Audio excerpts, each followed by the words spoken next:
Hare Krishna. So today we are going for the internet crowd. We are going to complete the discussion, meditation on the marks of the lotus feet of Sri Chaitanya Mahaprabhu, and to put us in to transcend, like when Dharma Setu does a jaga. What do they call it? When you locate. I forget exactly how the mantra goes, but sankalpa. That's what I'm looking for. And you say Earth, America, Deshe, so many different things. So we want to step outside of all of that and meditate for a few moments of Sri Chaitanya Mahaprabhu's blissful morning kirtan through the gardens of Navadvip. There's a Macaulay is his name, Sir Macaulay, and he was sent by the British Parliament. It's a whole story, and we don't have time to go into it, but to study India, and actually it was quite devious, insidious, seditious. It was how to break the Indian spirit and turn them into a servile colony. They could be exploited. I've got his report. I can send it to you. And it's just shocking how upfront it is.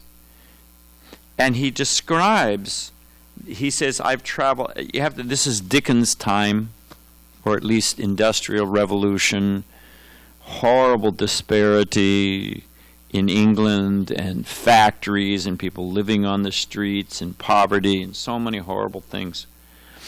And he goes and he's describing India, and he says, I didn't see a single poverty-stricken person, I didn't see a single beggar, and he describes the beauty. Later on he became the governor of Bengal, and he goes on to describe the beauty of the villages in India, and especially of Bengal.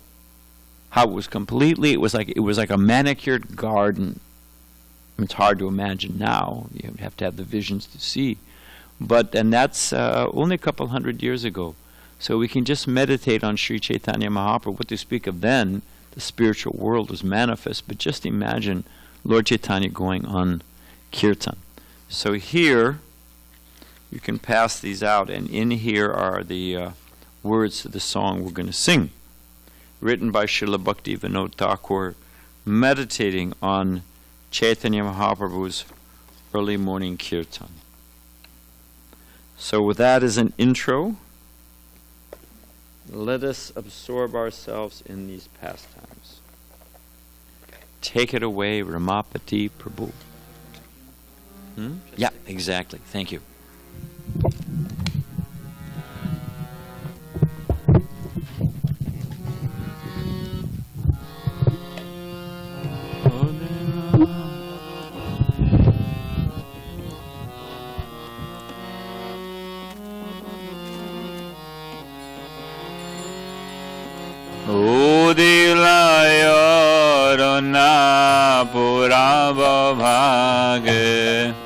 Dijamani Gauraya Mani Jage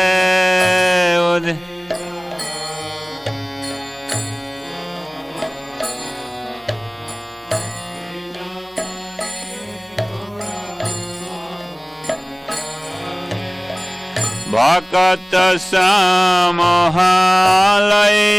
Sathe Galanagara Braje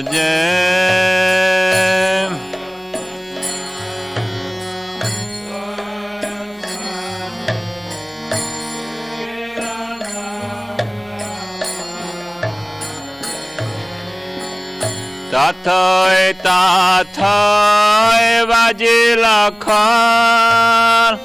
Ghana ghana baje daje ro Tathoy tathoy vajilakho Ghana ghana dahe jhaje প্রেমে ডালা ডালা সোনার অঙ্গ চরণে না পুরবাজে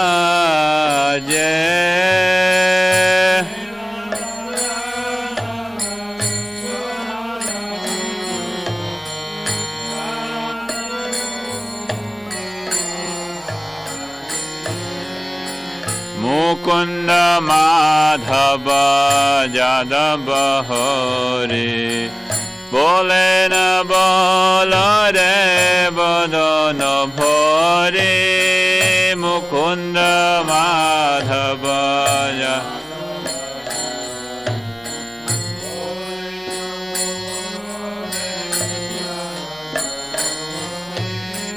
মিছে নিদ্রা বসে গেল রে রাত্রি দিবস শরীর সাজে মিছে নিদ্রা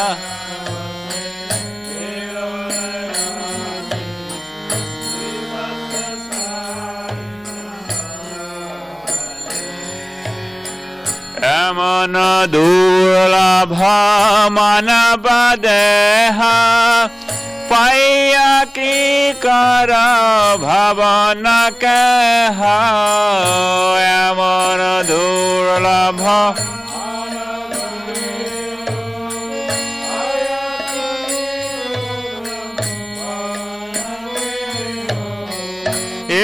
না ভোজলে যশোদা সুত চরমে পরিবেলা যে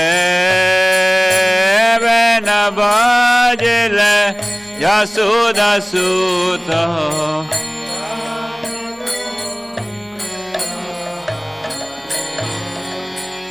উদিত পাবন হইলে অস্ত দিন গেল বলে হইবে ব্যস্ত উদিত তাপন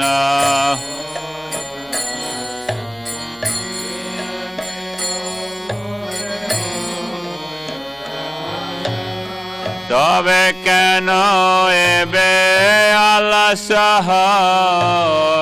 না ভাজায় দয়রাজে তবে কেন এবে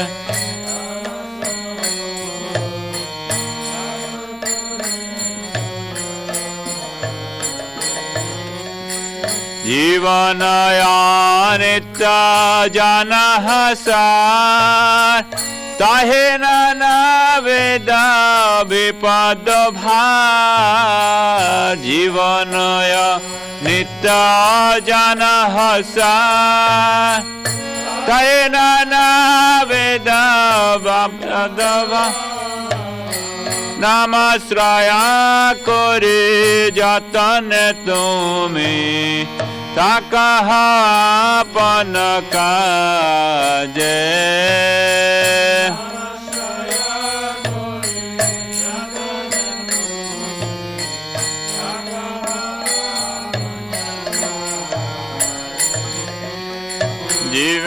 জীবের কল্যাণ সাধন কাম জগতে আসে মধুর নাম জীবের কল্যাণ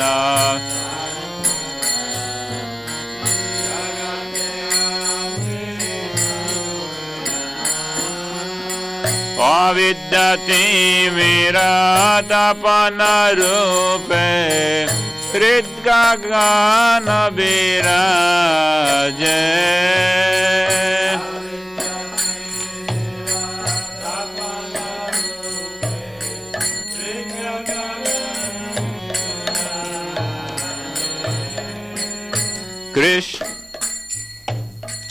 কৃষ্ণ নাম সুধা করে আপান চূড়ার ভাকতে বিনোদ পান কৃষ্ণ নাম সুধা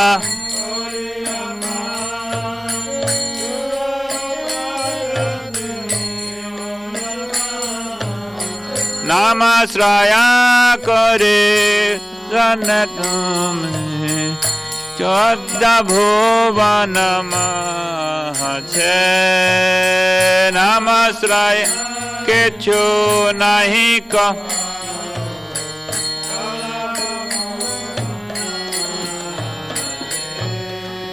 Nambina Kechu Nahika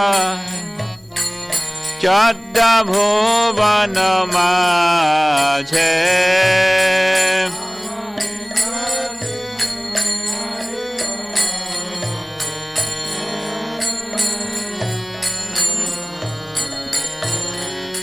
Udilayoruna Purabhavage Dijamani Gaurayamani Jage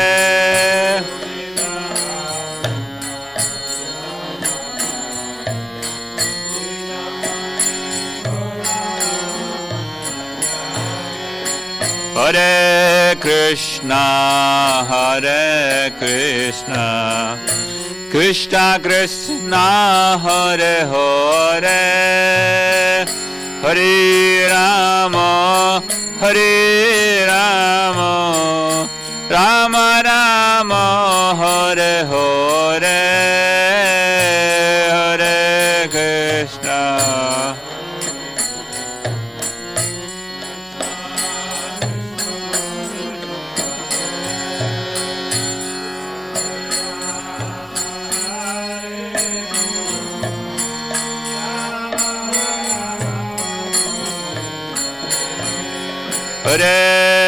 Krishna Hare Krishna Krishna Krishna Hare Hare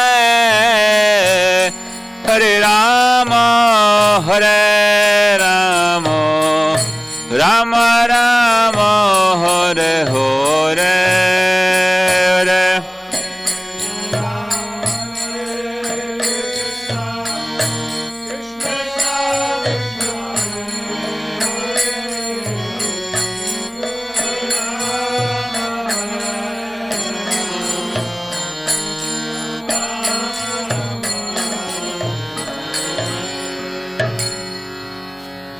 Jai.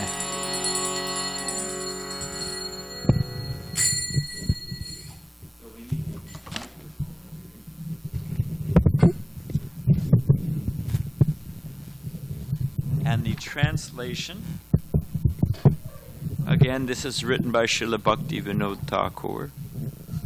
Prabhupada's spiritual master was Srila Bhaktisiddhanta Saraswati Thakur. And the father of Srila Bhaktisiddhanta Saraswati Thakur was Srila Bhakti Vinod Thakur. When a tinge of red on the eastern horizon heralded the sunrise, the jewel of the twice-born Lord Gorsundar immediately awakened. Taking his devotees with him, he went all over the countryside, visiting the towns and villages of Nadia. The madanga sounded tattai, tattai. The cymbals chimed in time, and Lord Gauranga's footbells jingled, as his golden form trembled slightly in ecstatic love of God. Lord Chaitanya called out to the town folk, "You spend your nights uselessly sleeping and your days decorating your bodies. Now just fill your mouths with the vibration of the holy name, Mukunda Madhava Yadava and Hari, chanting without offense." You have achieved this rare human body. Don't you care for this gift? If you don't serve the darling of Yasoda now, great sorrow awaits you at death. Each time the sun rises and sets, a day passes and is lost. Then why do you remain idle and refuse to serve the Lord of the heart? Understand this essential fact. Life is temporary and full of all kinds of miseries. So take shelter of the holy name as your only business. Desiring to bless all souls, the sweet name of Krishna has descended to the material world and now shines like the sun in the sky of the heart, destroying the darkness of ignorance. Drink the pure nectar of the holy name of Krishna and thus satisfy the soul of Thakur Bhakti Vinod. There is nothing but the holy name within all the 14 worlds. Jai. So we are, this is Kali Yuga. And Kali Yuga is the, as we all know, the creation goes in cycles, just like there's 4 seasons in the West: summer, spring, fall, and winter. So this is the season of our discontent. We are in the middle of Kali Yuga. And what are the symptoms of Kali Yuga? People are self-realized and have long lives. Long hair. Bhagavatam says lazy, misguided, unlucky, and above all, anyone know? Always disturbed. Don't put it on the ground. Lazy, misguided, unlucky, and above all, always disturbed. Everybody else with a brain has already gotten out of this material world. We are at the bottom of the barrel. Of course, all of you are great saints who've taken birth to serve Chaitanya Mahaprabhu. But certainly, speaking for myself, everybody else has gotten out. Now, and Krishna comes, as a teacher comes, time, place, and circumstance, how to speak appropriately. So, and in every age there's a particular avatar. In what is it, Satya Yuga, where they lived, was it 100,000 years? They could spend 60,000 years and have time left over. 60,000 years silent meditation under the water. Kapila Muni's the avatar for that age. So who is the age?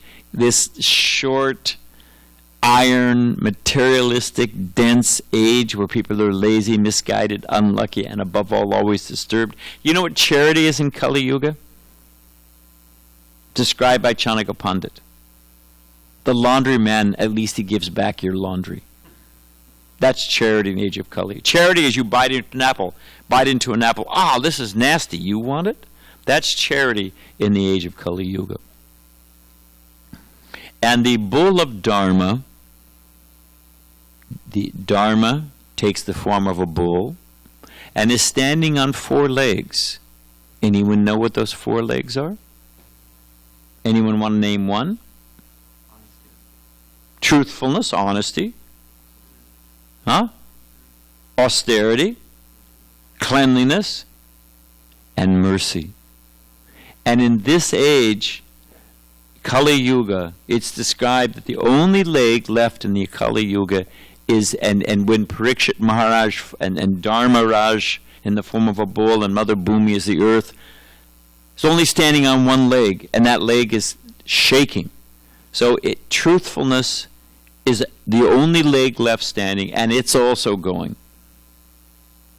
Dasarath gave his word. Previous kings took a vow. Meant something.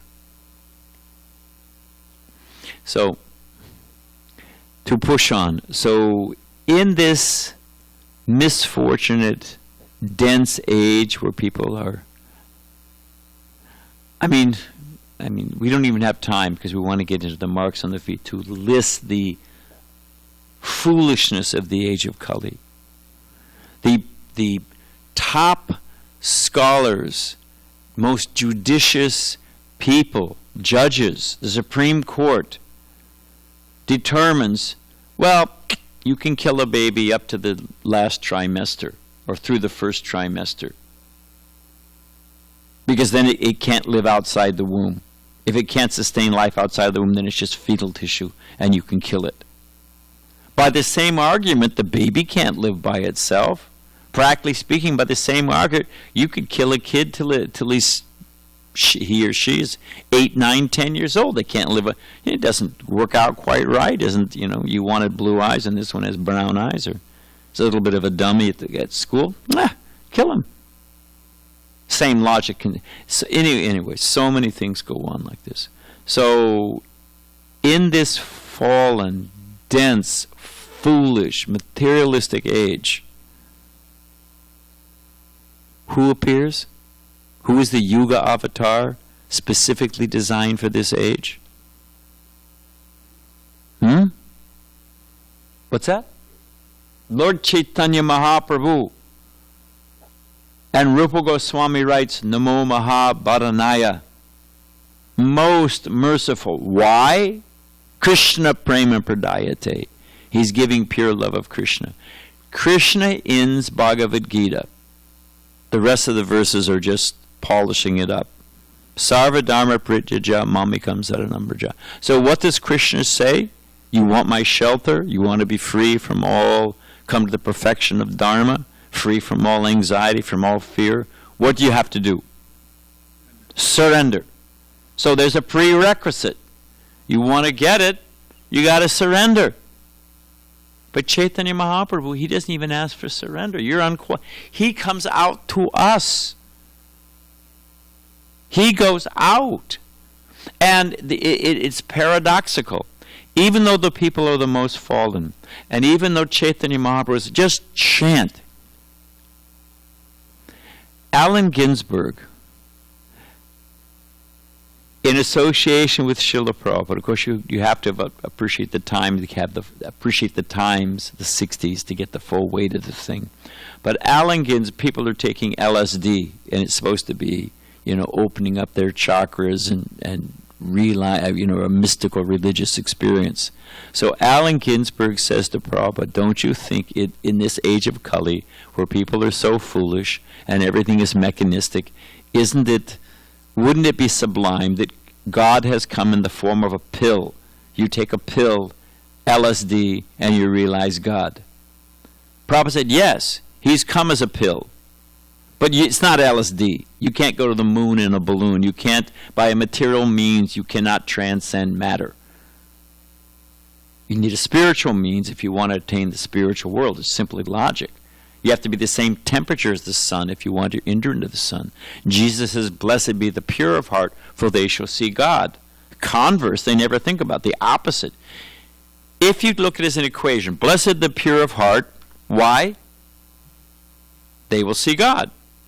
The converse, add not to each side. That's what a converse is. If you're not pure of heart, then what does that do to seeing God? You won't see him. Simple logic. But Chaitanya Mahaprabhu said, so Prabhupada said, but Krishna has come as a pill in the Kali Yuga. You're right, but it's not this mundane. You'll never obtain the supreme, the spiritual, with a material means.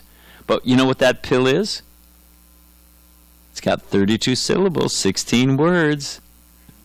It's the Hare Krishna mantra. So that is Prabhupada said, that is the transcendental pill given by Chaitanya Mahaprabhu. So we should meditate on, and as I was going to say, and then we'll get into the marks right now, paradoxically, even though people are so fallen, even though Chaitanya Mahaprabhu has made it so easy, they are handed pure Krishna prema. It's just inconceivable. That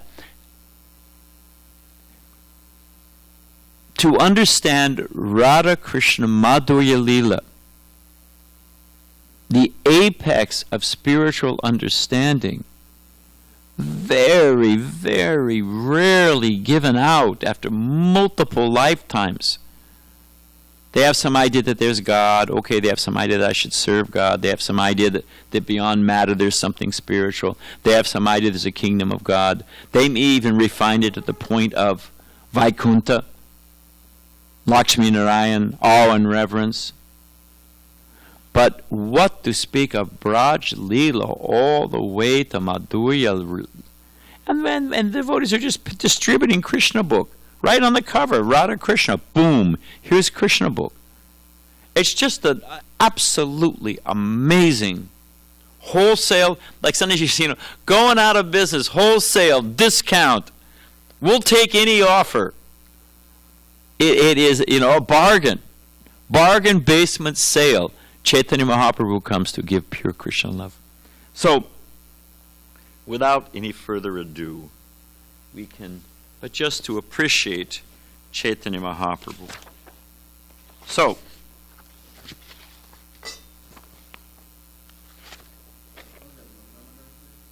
now what did we do?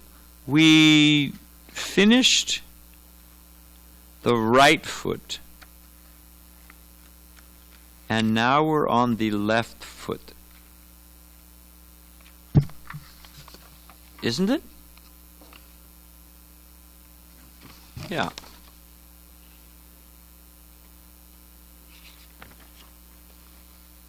So there's 16 marks on each foot, total of 32. So the marks on the left foot of Chaitanya Mahaprabhu. And this is from Vishwanath Chakravarti Thakur. So we could not have a purer, more bona fide source. The mark is one mark is a conch. This auspicious mark indicates that those who take shelter of the lotus of his lotus feet are always rescued from all sorts of distress. Just as during the arti ceremony, the conch shell is used to hold water that is offered directly after the fire of the ghee lamp, similarly his lotus feet hold transcendent water that soothes his devotees from the blazing fire of material miseries. We sing every day, Samsara Dava. If there's a forest fire, and it's true, when they have these wild forest fires, like in Australia, or they're burning, 25,000 acres in the Rocky Mountains, you can't put them out. What do they pray for? Yeah, they pray for rain. So the rain is the mercy of the spiritual masters. So here, that water is the conch shell. So that's one of the marks that puts out the blazing fire of material existence. Also, this symbol proclaims ultimate victory of devotees, since the conch shell mark on his feet contains the entire ocean of material existence that may now easily be crossed. This mark also shows that those who resort to his lotus feet are completely fearless. Where else do we hear about conch shells? A famous book we read all the time. I just referred to it. And what happened when Arjuna and Krishna blew their conch shells? Terror on the other side, and the devotees felt great fearlessness. So those are the devotees are assured of success and protection. So that's the meaning of the conch on Lord Chaitanya's lotus feet. Disc. This, like chakra, this mark cuts down the 6 enemies of the devotees: lust, anger, greed, illusion, envy, and bewilderment. It indicates Teja Tattva, or the principle of brilliance, by which the Lord destroys the dark sins within the heart of his devotees. It's called Krishna Surya Nam, that the sun of Krishna shining within the heart dissipates. What is the sun also called? The sun is called the Papavidyam, pure and antiseptic. Does anyone know the example from Ishopanishad of the prophylactic and purifying force of what? The sun can shine on a urinal. If it shines long enough, it will evaporate everything and completely cleanse it. So the sun is the ultimate disinfectant and purify. It never becomes contaminated and purifies whatever it comes in contact with. So that Krishna's Surya, Krishna's holy name, when we chant attentively, you can think about the name shining within your heart and chasing out all the darkness, and that darkness is exemplified by lust, anger, greed, illusion, envy, and bewilderment. Space, ether. This mark indicates that just like the Supersoul is present everywhere, his lotus feet are all-pervading throughout the entire creation, both within and without all manifestation. There's a mark for space. Yeah. I'm thinking about the time factor. I can tell you which one it is, but I don't have that. Show me. I'll tell you which one it is.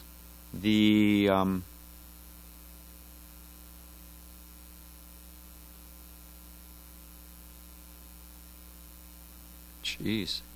No, the circle is the chakra.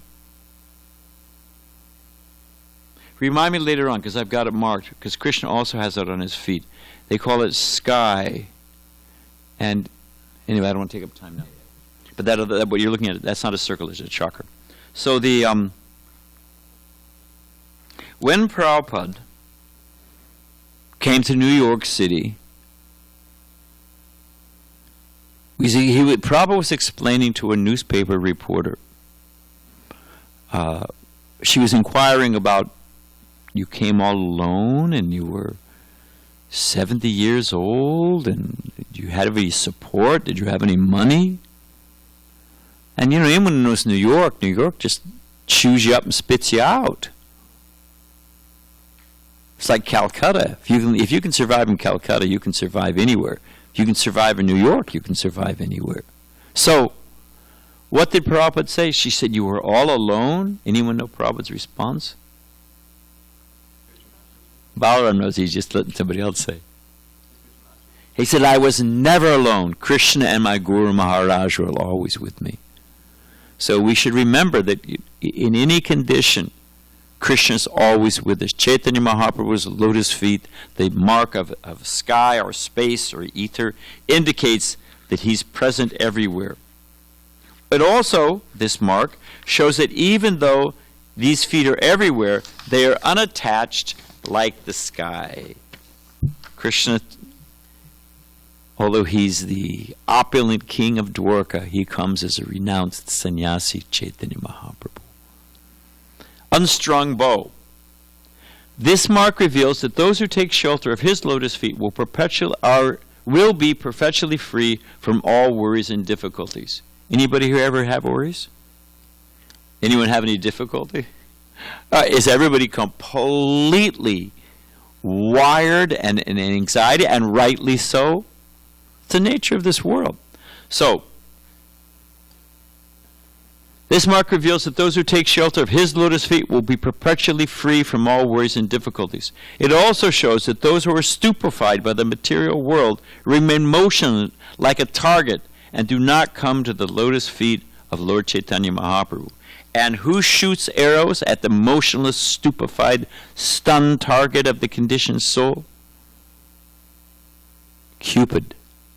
He shoots his arrows and one becomes, Dravida has a poem, Cupidity. And I was thinking cupidity, which means lust, love, material, carnal love. Cupidity rhymes with stupidity. But one who remembers the feet of Chaitanya Mahaprabhu, he becomes freed from this being stunned like a target. Whereas those who come to the ultimate goal of Chaitanya Mahaprabhu's lotus feet remain there and never go back to the material world. Further, it's another meaning. When the mind of the devotee meets the target of his feet, just like you shoot an arrow and it has a target, then prema condenses as a result and overflows as tears showering from their eyes. So everyone's mind is flickering and bouncing all over the place, but the mind of a devotee is fixed on the target of Chaitanya Mahaprabhu's lotus feet. Bangle, like a bracelet. This mark indicates that Chaitanya Mahaprabhu's mind, Lord Chaitanya's mind, is fixed in meditation on Lord Krishna, just as Srimati Radharani's feet are always present in Krishna's hand, just as a bracelet always accompanies the hand. Cannot be separated. Water pot. This mark shows that his lotus feet hold a golden pitcher full of pure nectarine ambrosia, to be freely consumed by the surrendered souls. Indeed, they will never be bereft of nectar, for this pitcher is always full. One of the things it's alluding to. Everything. What is it Jesus says? Put your treasures where no man can plunder them.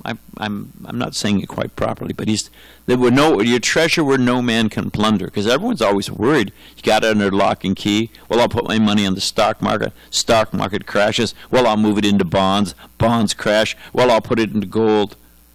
I'll bury it in my house in gold, but then I always worry that my neighbors will come and steal it and whatever. Always in anxiety.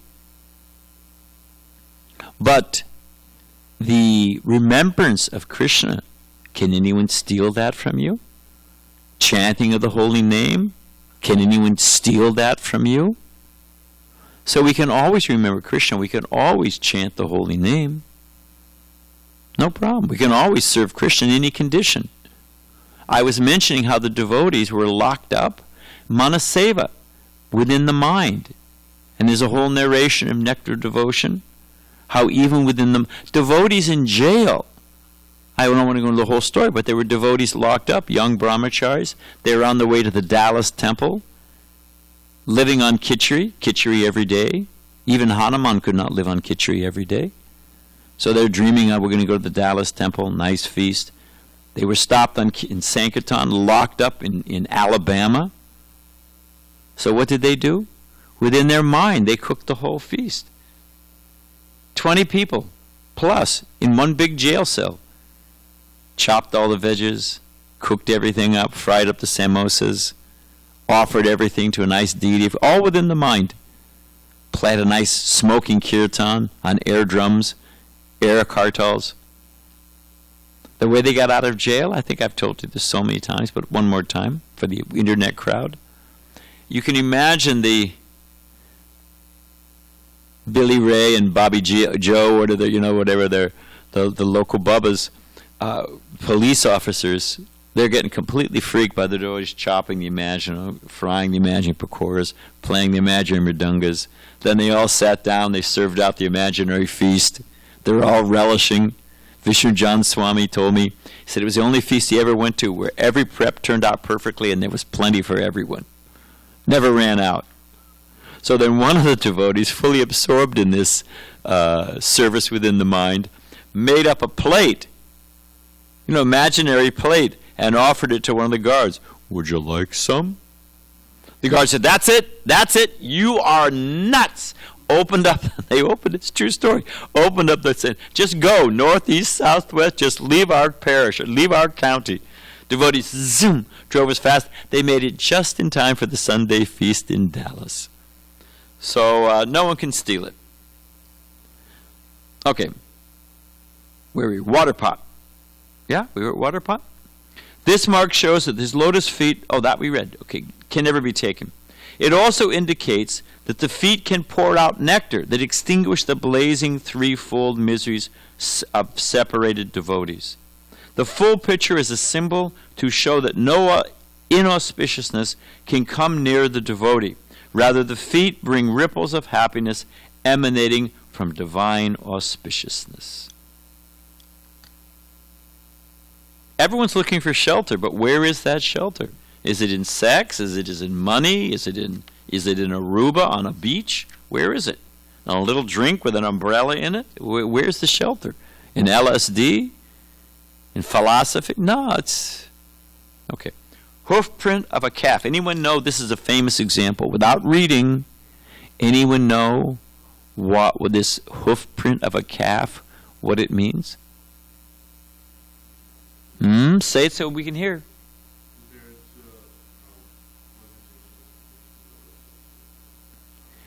How will you, I forget who says it, but like trying to cross this material, the ocean of suffering, the ocean of birth and death, by material means, is like trying to grab a hold of the tail of a dog. Dogs can swim. Dog paddle. You're going to grab a hold of the tail of a dog and he's going to take you across the Atlantic Ocean?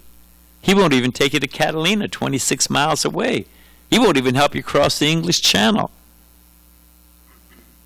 But the whole ocean sinks to the water in the mark of a hoof print of a cow, and one can easily step over it.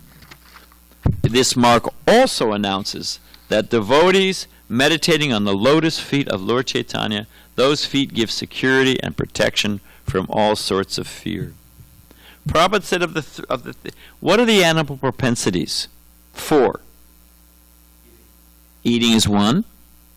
Sleeping. What's another? Chamal. And what's another one? And Prabhupada said, interestingly enough, that defending is the one that creates the greatest anxiety. Defending means anxiety. We're always in anxiety. What was that? What's a bang? Oh, what was that?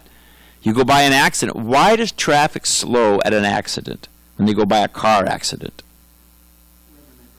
They're thinking, there but by the grace of God go I. And if they're in ghastly rust, maybe I'll see some blood and guts. But it's frightful. So and people are always in anxiety. Is she going to leave me? Does he really love me? How long will my money last? So there's always a undercurrent of angst in this material world. It's just the nature of the game. There's always somebody better. There's always a faster gun. Okay. But for the one who has the shelter of Lord Chaitanya's lotus feet, no fear. Flag. Anyone know what Jayapataka means? Jayapataka Maharaj was named. Jayapataka, what does it mean? It's the victory flag. Here it says, the mark of the flag on the... This mark announces that for devotees meditating on his lotus feet, those feet give security and safe protection from all sorts of fear. Like on a battle... What is it? I mean, we say it. What is it? Oh, say, can you see by the dawn's early light? You know, they look at the end of a battle and the flag is still waving. It gives encouragement and, you know, we're still holding the ground. So the lotus feet of Chaitanya Mahaprabhu, they conquer over all things. The ultimate Jayapataka. Flower. Flower shows that we're 9. We're halfway through. We'll just zip through quickly.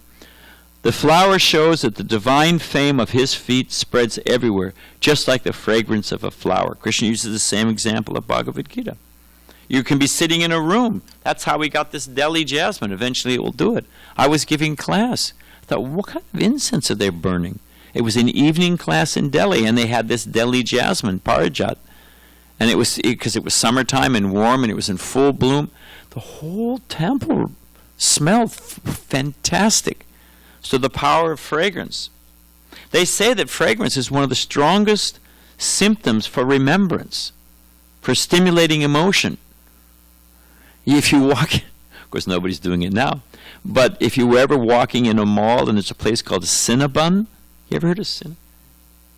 You're not smelling buns baking. They have an artificial scent that's supposed to smell like butter and cinnamon. There's a whole science. They scent stores. Tiffany's, all kinds of stores are scented because they're meant to invoke a different emotion. Young stores, Abercrombie and Fitch, you know, the smell of sweat and sex. Frankly, sorry to say. So smell is a very so imagine the fragrance of Chaitanya Mahaprabhu's lotus feet. So a flower. It also shows that his feet are not hard but soft as a lotus petal. Merciful Chaitanya Mahaprabhu. It also means that just as every fruit comes into being after the plants bloom, first there's the flower, then it becomes the fruit. Similarly, all spiritual fruit comes into being after first blossoming at the soles of the lotus feet of Chaitanya Mahaprabhu. You want to become a mystic yogi, you want to attain deathlessness, whatever it is, you have to come to the lotus feet of Chaitanya Mahaprabhu. Then they'll bear fruit. Twig. A creeper or vine of devotional service grows from the bhakti lata bij. The seed of devotional service is given at initiation. So that seed grows and takes refuge at Krishna's lotus feet, Chaitanya Mahaprabhu. His lotus feet are always found in the groves of Nadia. His feet are the medicine herbal cure for curing the disease of materialism. Just like a vine, medicinal herb. Intelligent persons hold on to his lotus feet like a creeper holds on to a tree. Hold on for dear life. Srimati Radharani wraps around Krishna like a vine. The combination of Radha and Krishna is Chaitanya Mahaprabhu. That's pretty sweet. What to do? I think we'll just finish. Triangle.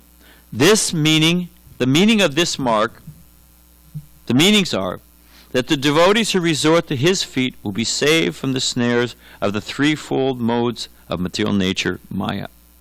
That his feet, threefold miseries. Which are those threefold miseries?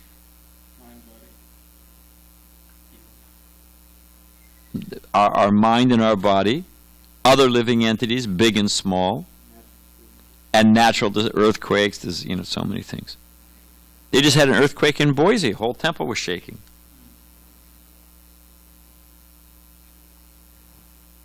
That his feet are the safest sanctuary for the devas, the demigods, humans and animals as like.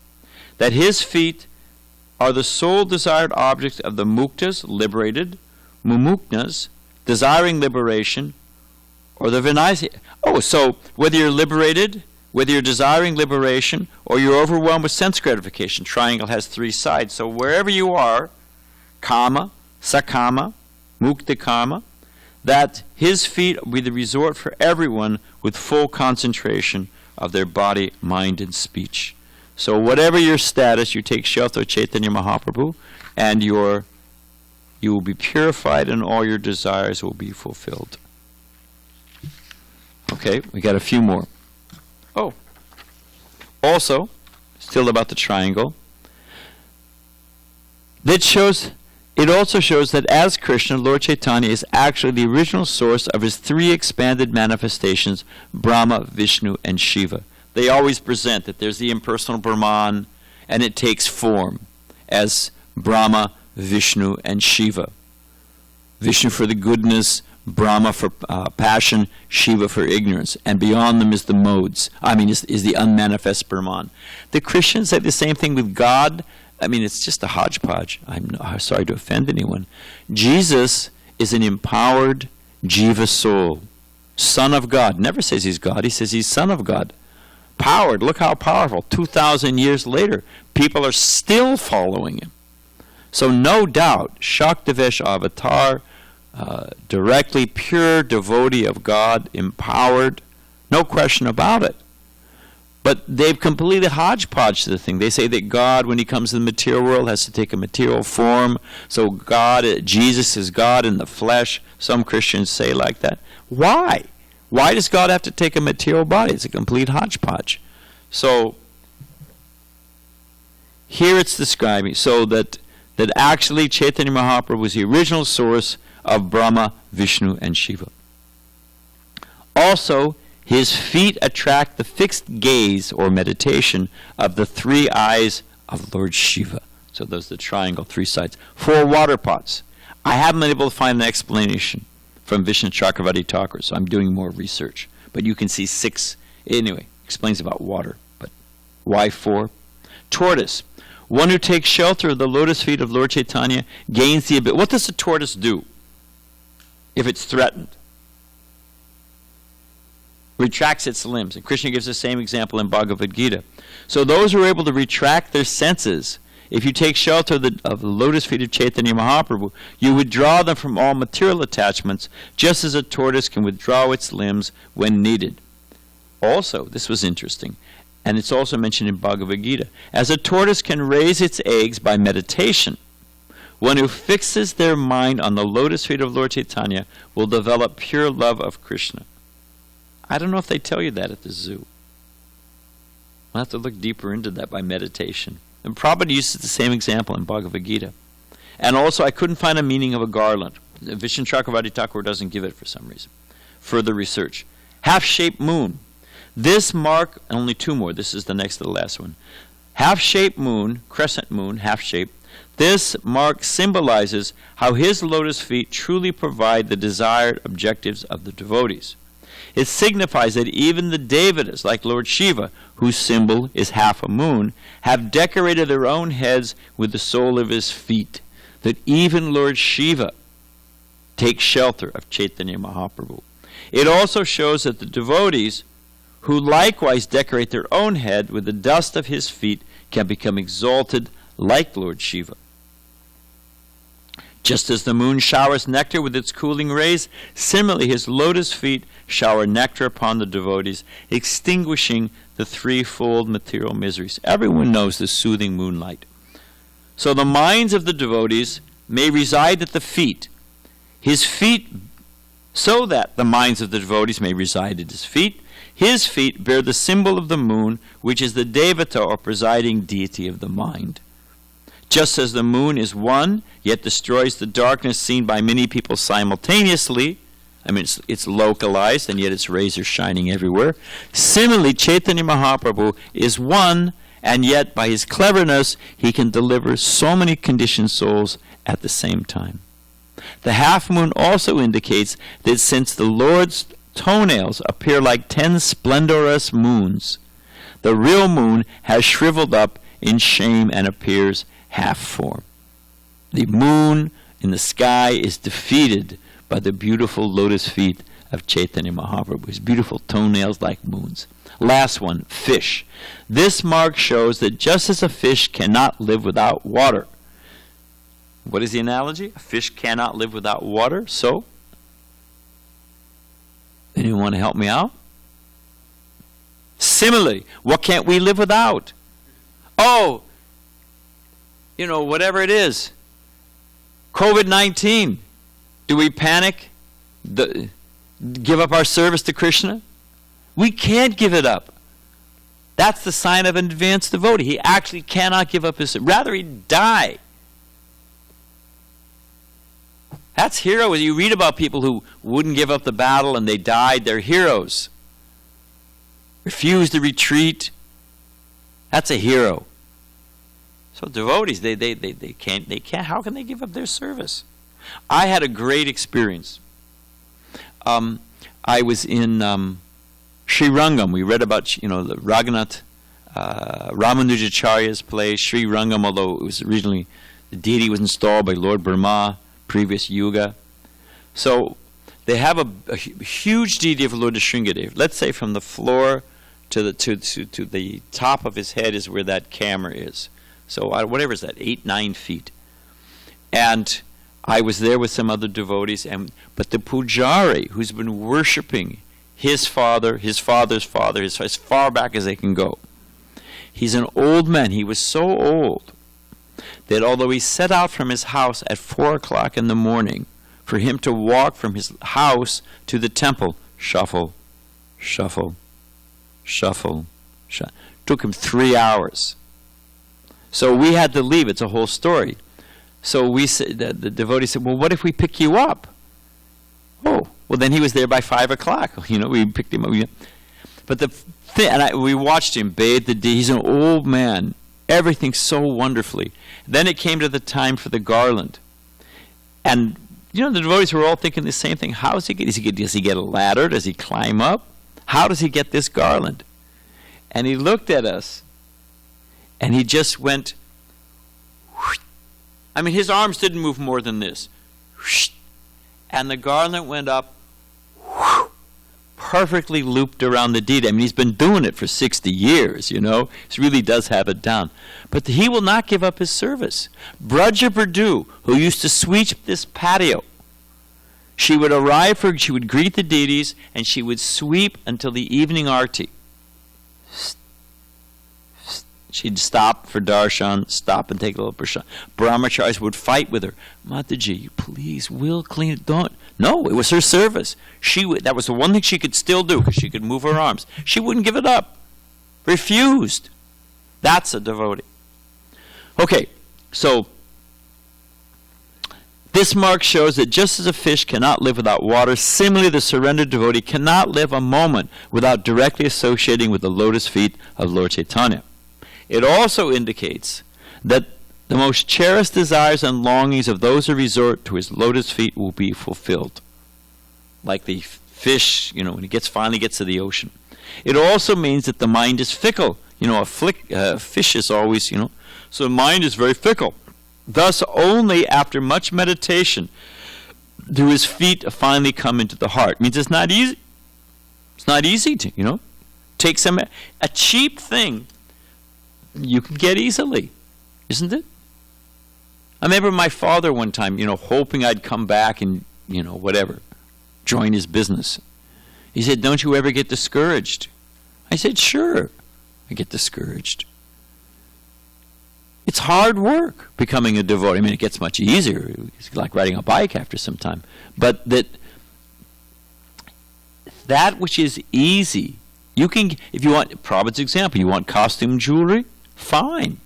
Pay a few dollars, get costume. You can get out of a gumball machine and get costume jewelry. But if you want a diamond, you got to pay the price.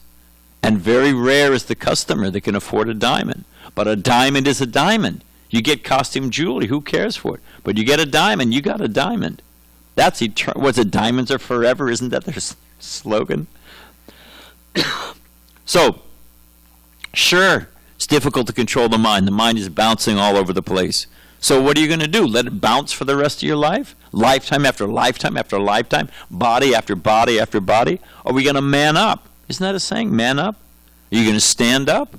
Armed with yoga, stand and fight, Krishna says in Bhagavad Gita. Control the mind, and you'll get Chaitanya Mahaprabhu's lotus feet. So just one last sentence. It also indicates that the lotus feet of Lord Chaitanya will come to live in one's heart only if that heart becomes liquefied by soft, loving emotions. The feet do not thrive where it's dry. A plant, you've got to water, it's got to be a nice, watery place. Like swans, they come to a nice lake, lotuses grow. So if we want Chaitanya Mahaprabhu's feet in our heart, ultimately the onus is on us. We have to make our heart soft and liquid by pure devotional service. Then Chaitanya Mahaprabhu's feet will never leave. So we can end there. Thank you for sitting so patiently. That's an end of the meditation on the lotus feet of Chaitanya Mahaprabhu. Let me ask you a question, Balaram, and we'll end. Does it sound like Lord Chaitanya's feet are worthwhile, are worth obtaining? Can you think of anything else in this material world that can render all of these things, can give us all of these things? Only Chaitanya Mahaprabhu's lotus feet. Therefore, man up and strive for them. Hare Krishna. Thank you.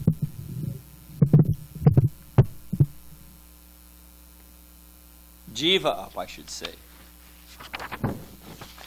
So you could pass those. You want to keep these or pass them back? What are you going to do? Why don't you put them in the library? Yeah. We had someone asked a question kind of early on. Said, someone's watching. Said his name is Positive Vibes. Yes. This what? His name is Positive Vibes. Okay, Positive Vibes, if you're still out there. Why people are suffering, bro? And then he said, why good people are suffering? Why good people are suffering? Well, my friend, I'll give you a quick example. You ever seen a silo? You know, a grain storage silo? You know, the tall silo out there. Of course, we're all city slickers, and I can see they blow the grains. So I can suppose they're blowing wheat into the silo. And I turn on the spigot in the bottom, and corn comes out. I see the wheat going in, but I turn on the spigot, and corn's coming out. It's a magic silo. Is it a magic silo, Jamal? What happened? Anyone know? Mukunda, you want to answer? What happened? Earlier on. Say in the mic. Earlier on, corn was put into the silo. Yeah. Earlier on, you put corn. Now you're putting in wheat. On top of that, you can put rye. So I see rye going in, corn coming out. In other words, they are seeds. Jesus says, as you soweth, so shall you reap. So, I'm going to give two answers. Don't flip out yes. Based on our past activities, we are now bearing fruit. Why do good things happen to bad people? Why does someone who never performed a pious deed, he's a millionaire? He did pious deeds in his previous life. So we are reaping the fruit, as you soweth, so shall you reap. The only way it works, if you see suffering and there's only one life in this world, then either there's only two options. Either there is no God, there's no justice in the universe, it's just capricious, whimsical, it's the roll of the dice. And if there is God, if there's only one life, if there is God, then he's cold and cruel and indifferent. Why is a baby born blind? Explain that one to me. If there's only one life, what did the child do in why is one with sight, one blind? Silver spoons to some mouths, golden spoons to others, the Old Testament says. Why? But if you accept that each life is a lesson, and I'm picking up where I left off in my last life, then there it is. We're reaping the results of our previous life. Okay, fine. Are we just strapped on a machine? I'm almost done. Are we just strapped on a machine, action, reaction? Still seems a little cold. The fact of the matter is, it only makes sense if we accept that this is not our real home. And that this life is just like a dream. Anyone who's had a dream, I mean, you can have dreams that are epics. Seem like they go on for years.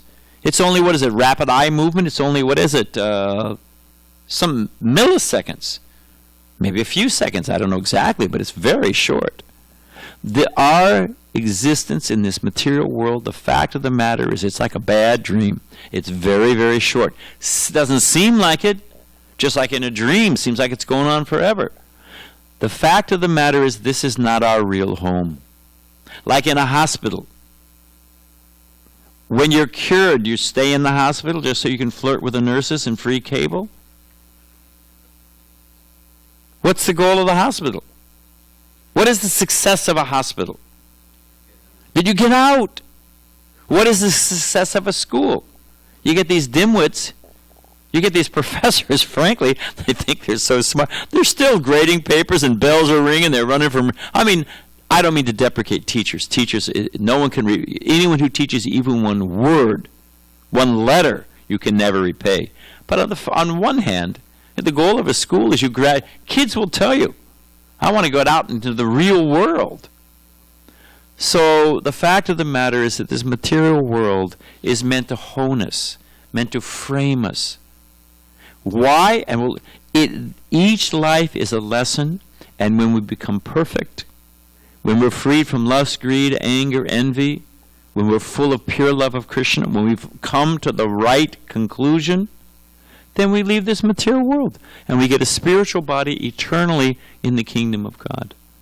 So frankly, if God leaves us in this material world, that's a great disservice. And therefore, he's always trying to push us, move us. And suffering, frankly,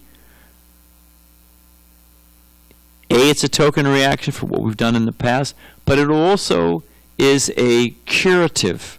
It's bitter medicine. But it helps us realize, don't stay in this place. People die all around us. You think, whoa, what is this place? I thought it was row, row, row your boat gently down a stream. Merrily, merrily, merrily, life is but a dream. Whoa, wait a minute, it's a nightmare. And that which I loved deeply, is torn from me. I'm not staying in this place. People have to die anyway, frankly. I don't mean to be callous. I'm not being callous. It's a most painful thing. But the fact of the matter is that everybody dies in this world. Everything is temporary in this world. But the goal is the kingdom of God, where one has a spiritual body eternally. There's no... time is conspicuous by its absence. So suffering, is a reaction from our past deeds, but it is also the therapeutic curative for getting out of this material world. And one can only reconcile that within the mind if one accepts this material world is not our real home. I belong in the kingdom of God, in the spiritual world. Let me get out of this place. And if one accepts that the actual suffering in this world is a flash in the pan, is real, but it's temporary in the grand scheme of things. Okay, think about that. What was the guy's name? Positive vibes. I hope I haven't. They're not negative. It's the truth. And it leads to the ultimate, not this superficial, oh, I'm happy now, until it rains. Okay, Hare Krishna.